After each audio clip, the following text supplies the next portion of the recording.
Hi guys and welcome back to zero doubts. तो आज हम करने जा रहे हैं रिलेशंस एंड फंक्शंस का लेक्चर नंबर 6। इससे पहले 5 लेक्चर्स में से पहले 3 लेक्चर में हमने रिलेशंस के बारे में देखा।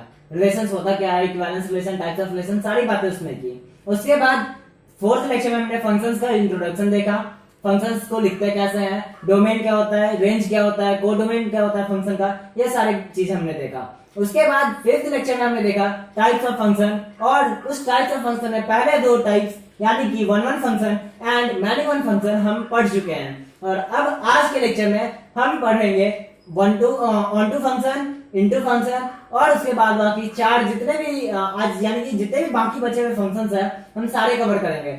आज के इस लेक्चर में एग्जाम्पल नहीं होगा, एग्जाम्पल्स के लिए इसके कुछ एग्जाम्पल क्वेश्चंस हम नेक्स्ट वीडियो में करेंगे।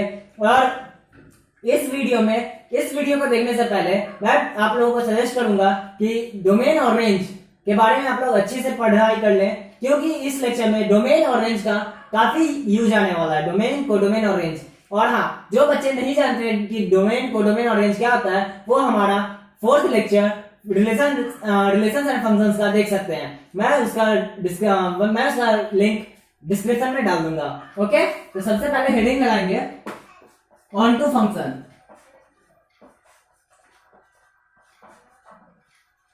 ऑन टू फंक्शंस क्या होता है? ऑन टू फंक्शंस वैसा फंक्शंस होते हैं जिसका रेंज और कोडोमेन दोनों इक्वल होता है। तो हम लिखेंगे a function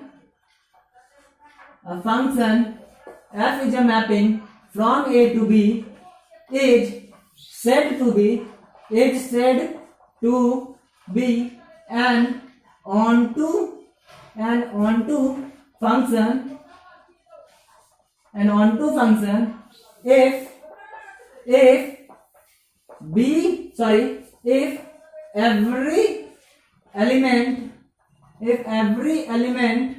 if every element of B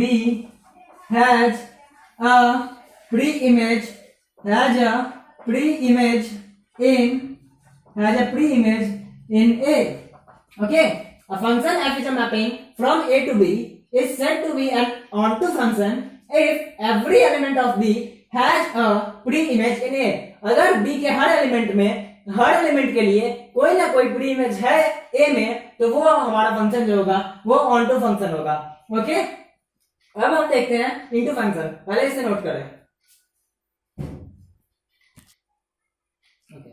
अब जो हमारा नेक्स्ट टाइप का फंक्शन है वो है इनटू फंक्शन। इनटू फंक्शन क्या होता है? Into function onto function का जस्ट अपोजिट होता है। फॉर एग्जांपल, इसका मतलब कि अगर किसी एक एटलीस्ट एक एलिमेंट बी में ऐसा होना चाहिए जिसका कोई प्री इमेज ना हो। ओके, हम लिखेंगे a function f is a mapping from A to B is said to be an into function if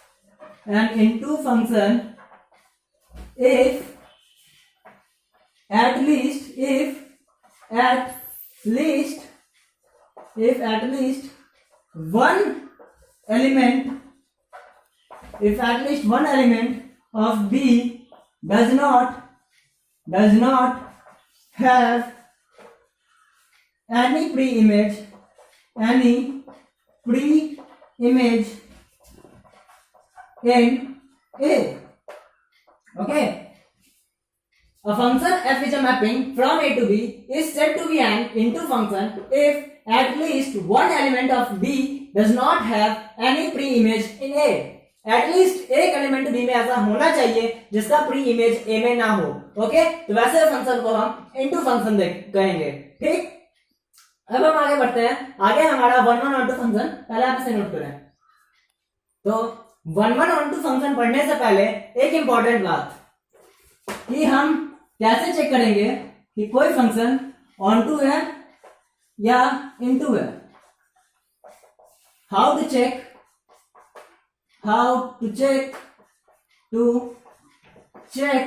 whether a function is onto or into। Okay, एक चीज और, onto फंक्शन को हम surjective function भी बोलते हैं। Surjective function okay, onto function को हम सर्जेक्टिव फंक्शन भी बोलते हैं, या फिर इसके लिए एक वर्ड सर्जेक्शन का भी यूज किया जाता है। जैसा हमने देखा था कि वन वन फंक्शन के लिए दूसरा नाम इंजेक्शन था या फिर इंजेक्टिव फंक्शन था, वैसा ही ऑन टू फंक्शन का सर्जेक्टिव फंक्शन है। ठीक, अब है हमारा कि हम चेक कैसे करेंगे कि कोई फंक्शन ऑन टू है या इन टू। तो हम क्या करते हैं उसके लिए, we will find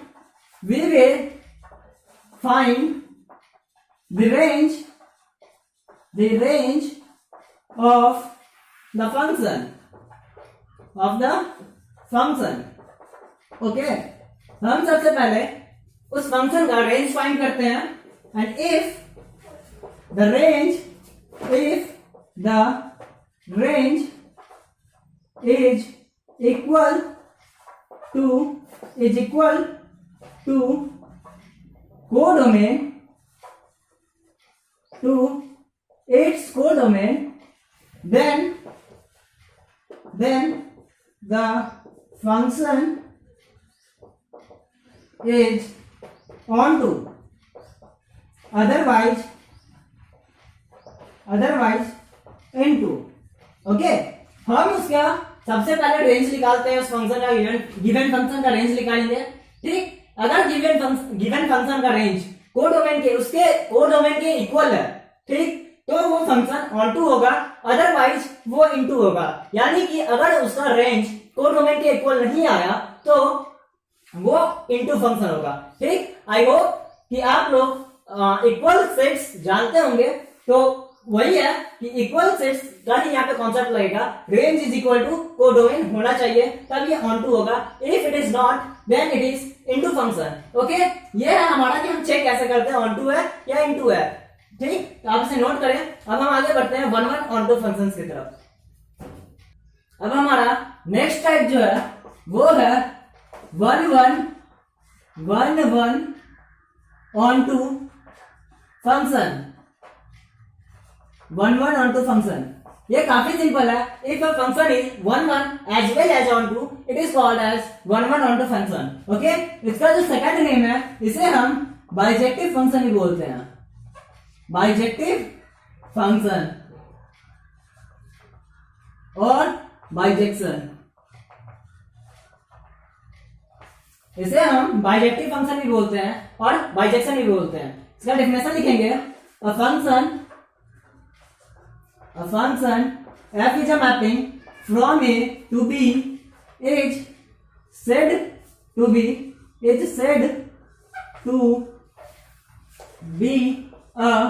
bijection if and only if the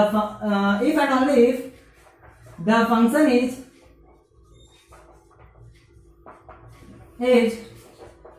one as well as on to। Okay, अगर हमारा जो गिवन फंक्शन है वो वन भी है और ऑन टू भी है, तो वो फंक्शन हमारा वन ऑन टू फंक्शन होगा, दैट इज बाइजेक्शन होगा या फिर बाइजेक्टिव फंक्शन होगा। ठीक, आप इसे नोट करें, फिर हम आगे बढ़ते हैं। Now we will have the next type of function as many one onto function. Many one onto function किसे कहते हैं? ठीक, जैसे वन ऑन टू फंक्शन था वैसा ही मैनी वन फंक्शन भी है, many one onto function भी है। वैसा फंक्शन जो मैनी वन भी हो और ऑन टू भी हो, उस फंक्शन को हम many one onto function बोलेंगे। ठीक, तो डेफिनेशन लिखेंगे, a function f is a mapping from a to b is said to be many one on to function if the function is, if and only if the function is many one as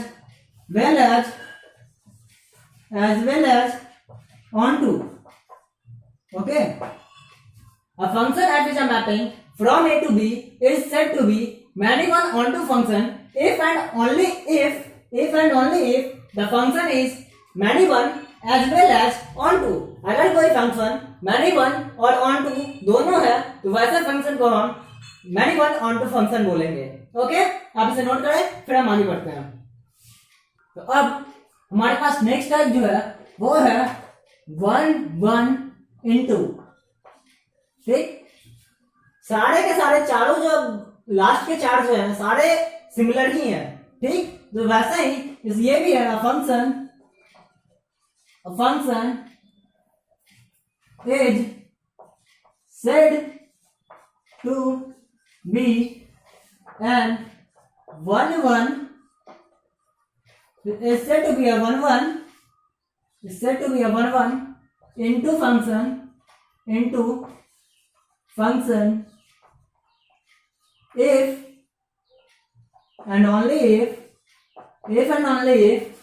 the function is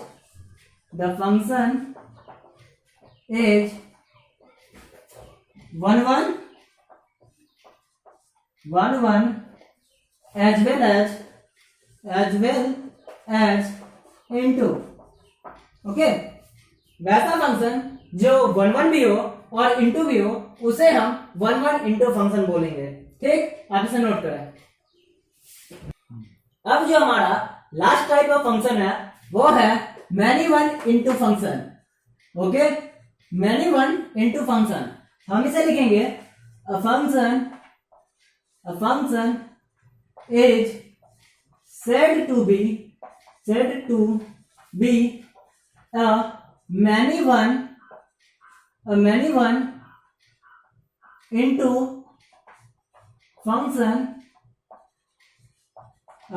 into function if and only if the function is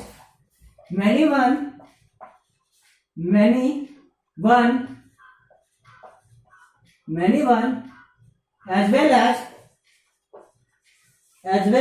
as into।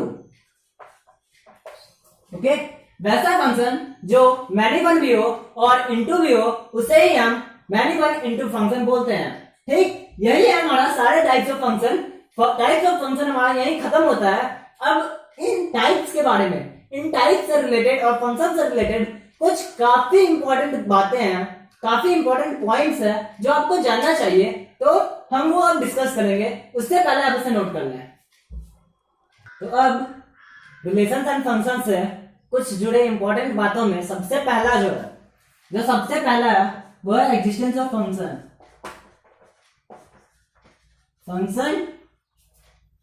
Existence of some types of function.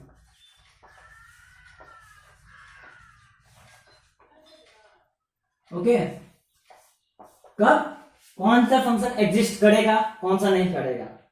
तो मैंने जैसा पहले बोला था कि domain और codomain and range ये काफी इंपॉर्टेंट है इस लेक्चर के लिए और आने वाले कुछ लेक्चर्स के लिए, तो आप इसे काफी अच्छे से पढ़ेंगे। ठीक, यहाँ पे भी हम वही कॉन्सेप्ट लगाएंगे डोमेन और कोडोमेन का। हम सबसे पहले देखते हैं 1 1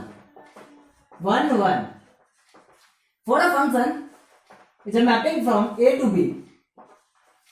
for a function mapping from A to B के लिए हम सारा केस देखेंगे। ठीक, तो पहला केस जो होगा हमारा वो होगा 1 1 का। तो इसमें हम पहला केस जो देखेंगे वो देखेंगे 1 1 फंक्शन के लिए 1 1। ठीक, 1 1 फंक्शन के लिए क्या केस बन सकता है।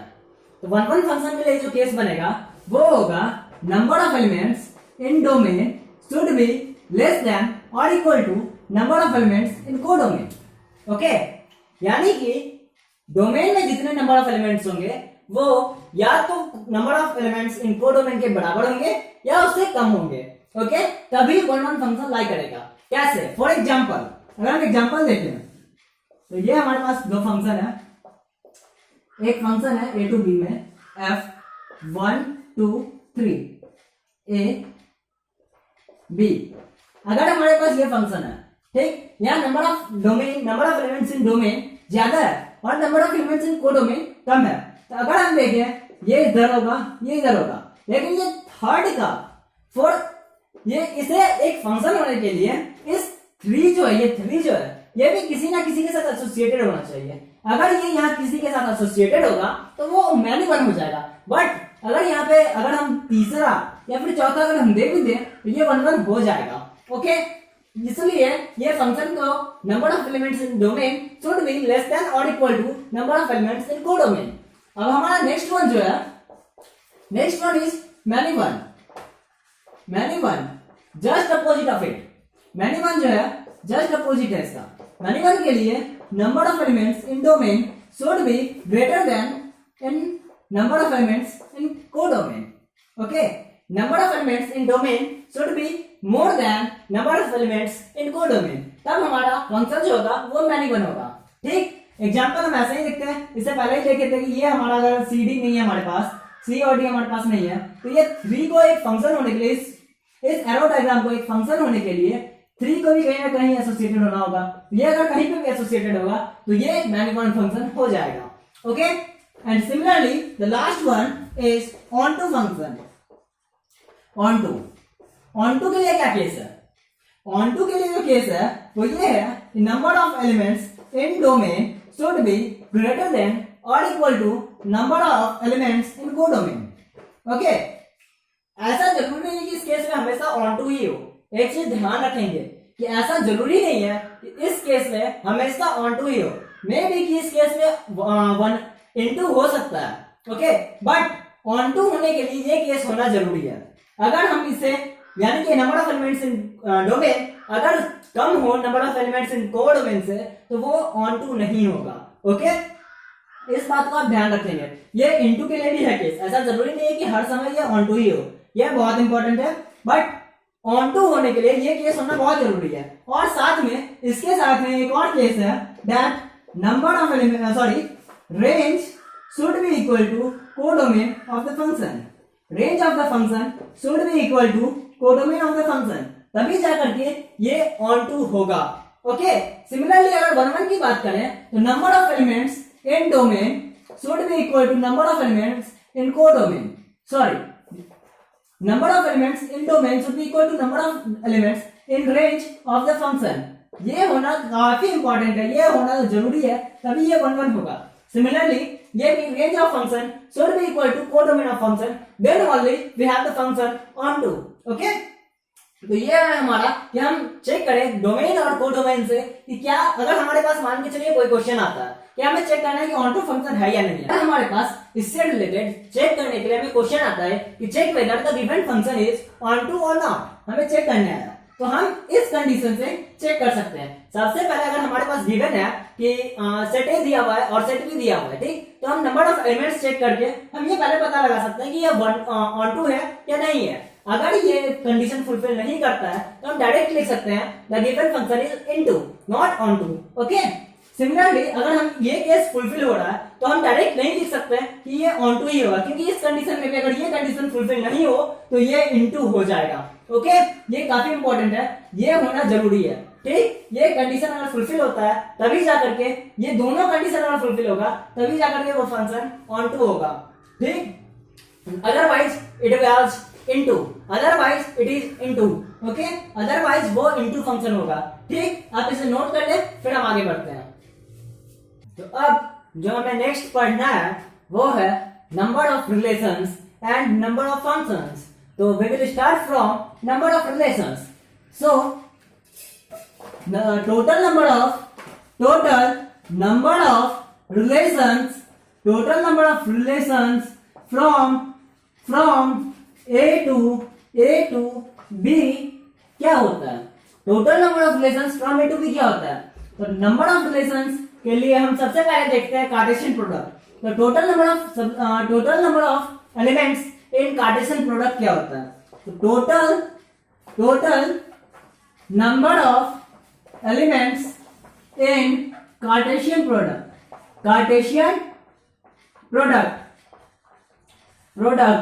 Is equal to A cross B. ठीक, ए टू बी के रिलेशन के लिए हम सबसे पहले चेक करते हैं कि number of elements in Cartesian product कितना होता है। तो A number of elements in Cartesian product जो होता है वो होता है ए इंटू बी। ठीक, अब जो नंबर ऑफ रिलेशंस होता है okay, number of relations from A to B जो होता है वो होता है कि number of subsets, number of possible subsets of A cross B is equal to number of possible relations in A cross B. Okay,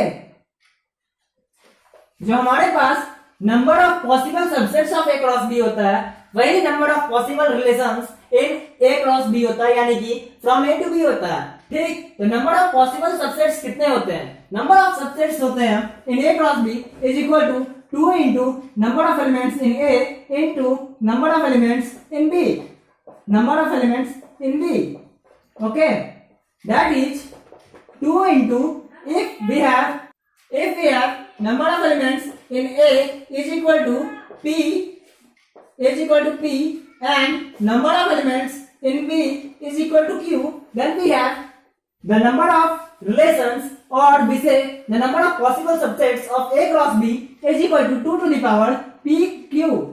okay, यही है हमारा number of relations. Total number of relations होता है वो होता है 2 to the power number of elements in set A into number of elements in set B, or 2 to the power PQ, where P is the number of elements in A and Q is the number of elements in B। okay, तो ये है हमारा number of relations from A to B. अब हम आगे पढ़ेंगे कि reflexive relation के कितने नंबर होते हैं, नंबर ऑफ रिफ्लेक्सिव रिलेशंस। ठीक, उससे पहले से नोट करें। तो आगे जो हमें पढ़ना है वो है number of reflexive relations, number of reflexive relations. Okay, तो नंबर ऑफ रिफ्लेक्सिव रिलेशंस कितने होंगे? तो पहले रिफ्लेक्सिव रिलेशंस क्या होता है ये आपको जानना चाहिए कि अगर कोई सेट है ए बी सी तो उसमें हमें A B B C C relation में है तो वो रिफ्लेक्सिव रिलेशन होगा। तो नंबर ऑफ रिफ्लेक्सिव रिलेशन जो होगा, number of reflexive relation in A cross A, number of reflexive relation in A cross A is equal to 2 to the power n into n minus 1। ये जो हमारा number of reflexive relations है। ठीक, तो यहाँ पे अगर हम रिफ्लेक्सिव रिलेशन की बात कर रहे हैं तो मैं एक चीज और आपको बता दूं, कि एक रिलेशन होता है इररिफ्लेक्सिव। ओके, इररिफ्लेक्सिव रिलेशन, ये वैसे रिलेशन होते हैं जो रिफ्लेक्सिव ना हो। Those relations which are not reflexive that are called as irreflexive relation। okay, ये एक पॉइंट है जो शायद ये मैंने स्टार्टिंग के लेक्चर्स में नहीं बताया, तो आप इसे नोट कर लें। those relations which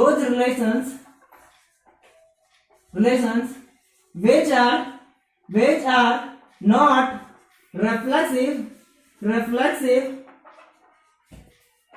then they are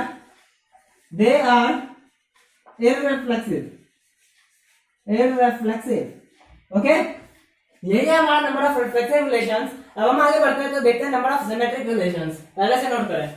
तो अब जो नेक्स्ट है वो है number of symmetric relations. Symmetric relations. Okay, symmetric relations के नंबर ऑफ सिमेट्रिक रिलेशंस होते हैं in A cross A is equal to 2 to the power n into n plus 1 by 2। okay, number of symmetric relations in A cross A is equal to 2 to the power n into n plus 1 by 2। ये है हमारा number of symmetric relations in A cross A. Similarly as जैसा कि reflexive relation irreflexive relation था, यहाँ पे तो काफी स्टूडेंट इस बात में कंफ्यूजन रहते हैं कि एंटी सिमेट्रिक, एक वर्ड आता है एंटी सिमेट्रिक रिलेशन क्या होता है और एसिमेट्रिक रिलेशन क्या होता है। ओके, आप कंफ्यूज ना हो कि एंटी सिमेट्रिक क्या है और एसिमेट्रिक रिलेशन क्या है। Okay, anti symmetric and asymmetric. Anti symmetric वैसा रिलेशन होता है जो if we have a comma b in belongs to R, then that implies BA belongs to R, there that implies B is equal to A. Okay, ऐसा अगर case बनता है हमारा कि ए बी है हमारे रिलेशन में, देन बी ए हमारे रिलेशन में है, that implies B is equal to A, that is if B A belongs to R, if B A belongs to R, that implies A B belongs to R. Okay, A B belongs to R, ये हमारा condition जो बनेगा, ये वाला जो condition हमारा बनेगा वो एंटी सिमेट्रिक कहलाएगा। पहला में था हम सिमेट्रिक में देखते हैं कि A B belongs to R, that implies B A belongs to R. ठीक, हम जो इसमें एंटी सिमेट्रिक में जो हम देखेंगे वो अगर B A belongs to R, that implies A B belongs to R. Okay, तो ये मैंने क्यों दिया, ये कंडीशन अगर होगा B is equal to A होगा तभी ये वाला भी कंडीशन फ्रूटफुल होगा, तभी ये कंडीशन आएगा। सो ये जो है हमारा ये एंटी सिमेट्रिक रिलेशन हुआ। ठीक, अब है हमारा एसिमेट्रिक रिलेशन। एसिमेट्रिक रिलेशन में क्या है, asymmetric relation just opposite of symmetric relation, that is if A B belongs to R, that does not imply B A belongs to R, B A belongs to R, in other words, or we can say that if A B belongs to R, that implies B A does not belongs to R, तब ये हमारा asymmetric relation होगा। Okay, ये है हमारा number of reflexive relations and anti symmetric और symmetric के बीच में डिफरेंस, ये आप कंफ्यूज ना हो। ओके, तो अब हम आगे बढ़ते हैं। तो एक चीज और, आगे बढ़ने से पहले एक चीज और, ये जो ट्रांजिटिव रिलेशन होते हैं, ओके, ट्रांजिटिव रिलेशन के लिए हमारे पास कोई सा भी जनरल फॉर्मूला नहीं होता है। General formula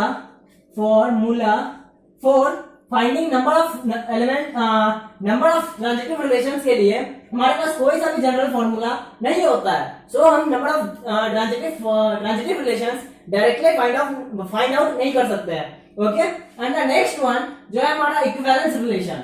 okay, equivalence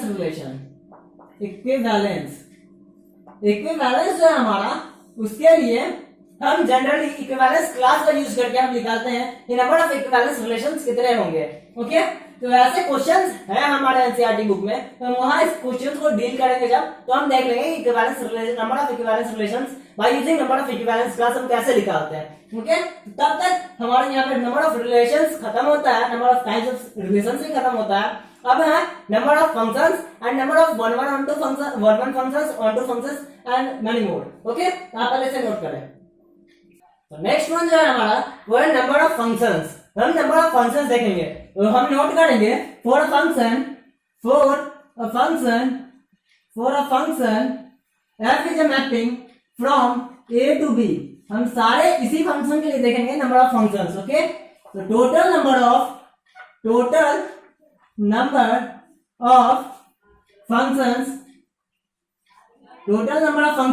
is equal to number of elements in B to the power number of elements in A. Okay, let us consider one more thing. हम एक और चीज कंसिडर करते हैं that number of elements in A it should be equal to P and number of elements in B should be equal to Q. Okay, हम ये consider करते हैं कि number of elements in A is equal to P and number of elements in B is equal to Q. तो ये जो हमारा total number of functions होगा वो होगा Q raised to the power P।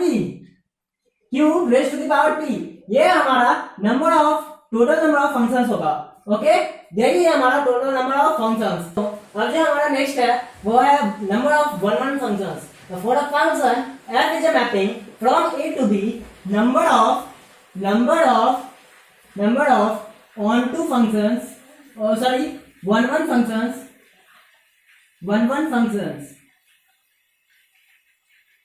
Is equal to, पहले हम एक कंसीडर करते हैं जो हम पहले भी किए थे, number of elements in A should be equal to P and number of elements in B is equal to Q.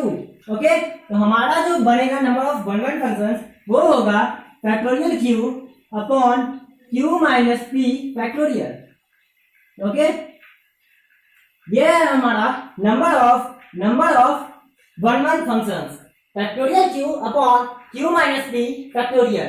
ये है हमारा number of one one functions in a function f is a mapping from a to b where p is the number of elements in set a and q is the number of elements in set b। Okay, यही है हमारा number of one one functions. अब हमें देखना है number of onto functions, वो थोड़ा important है, वो थोड़ा ज्यादा लेंथी भी है, सो आप पहले से नोट करें फिर हम आगे बढ़ते हैं। तो अब जो है हमारा वो है number of onto functions in a function f is a mapping from a to b। देखते हैं, let number of elements in A should be equal to m and number of elements in B is equal to n। Okay, ये हम पहले रेट कर लेते हैं number of onto functions निकालने से पहले। Number of elements in A is equal to m and number of elements in b is equal to n। तो यहाँ पे नंबर ऑफ ऑन टू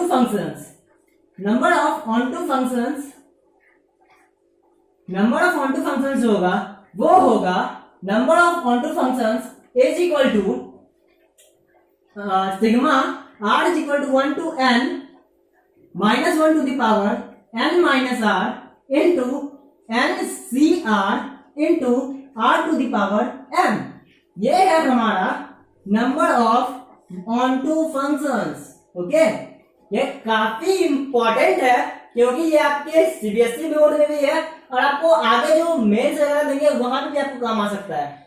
क्योंकि ये सारे मैं आपको क्यों बता रहा हूँ, लास्ट का जो कुछ टॉपिक्स है, जैसे हम देखे थे कि पहले हम देखे थे कि हम चेक कैसे करेंगे कि कौन सा फंक्शन वन वन है, कैसे ऑन टू है, ये सब जो है एक ट्रिक के तौर पे आप यूज कर सकते हैं इसे, ताकि अब जो आपका क्वेश्चन आएगा इसमें 20 नंबर सीबीएसई बोर्ड्स में आपको ऑब्जेक्टिव क्वेश्चन आना है। तो ऑब्जेक्टिव क्वेश्चन जो आएगा वहां आप इसका यूज करके आप काफी जल्दी से काफी इजीली आप इसका निकाल सकते हैं कि ये वन वन है या ऑन टू है, या फिर नंबर ऑफ फंक्शंस कितने हैं, नंबर ऑफ रिलेशंस कितने हैं। ये इस वजह से ऑब्जेक्टिव पॉइंट ऑफ व्यू से ये काफी इंपॉर्टेंट है। ओके, तो आपको याद करना ही पड़ेगा कि sigma r is equal to 1 to n minus 1 to the power n minus r into n c r into r to the power m। ये NCR, ये जो है NCR, ये आपका परम्यूटेशन एंड कॉम्बिनेशन में आप पढ़े होंगे क्लास 11th में। ये NCR, ये कॉम्बिनेशन का एक टर्म है NCR। ओके, अब है कि number of onto functions, तो ये है ठीक, ये है A to B में। तो आपको जनरली जो सीबीएसई वगैरह में अगर पूछा जाएगा ज्यादा चांस रहता है क्या, number of onto functions for a function f is a mapping from A to A। Okay, A to A के लिए ज्यादातर पूछा जाता है, हो सकता है कि आपको A to B के लिए भी पूछ दे, बट A to A के लिए ज्यादातर प्रीफर किया जाता है पूछने में। आपको एनसीईआरटी के बुक में भी ऐसा क्वेश्चन मिलेगा। तो अगर हम number of elements in A में अगर n मान लें, number of elements in A is equal to n, then अगर हम यहाँ पे हर जगह n पुट करें, r की जगह m की जगह हम n पुट करेंगे तो हमें जो मिलेगा वो फाइनली मिलेगा factorial n। Okay, factorial n। तो हमारा जो नंबर ऑफ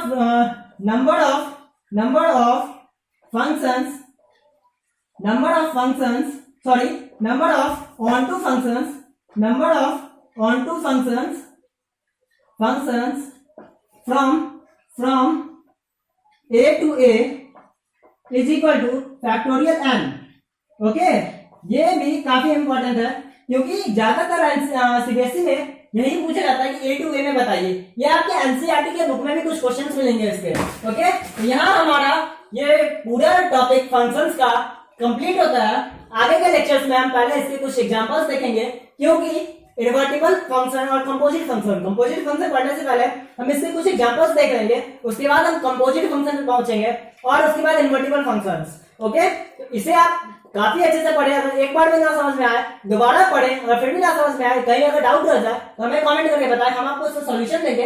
एंड फाइनली जो बाइजेक्शन है हमारा, बाइजेक्शन आप काफी अच्छे तरीके से पढ़ेंगे क्योंकि बाइजेक्शन ही आगे आपको काम आएगा, आगे कंपोजिट में भी आएगा और क्या कहते हैं इन्वर्टिबल में तो पूरा है, इन्वर्टिबल पूरा जो है वो आपको बाइजेक्शन पे ही डिपेंडेंट है। सो तब तक पढ़ाई करते रहें और अगर आपको हमारा वीडियो लेक्चर पसंद आए तो लाइक करें और दोस्तों के साथ शेयर करें। Thank you.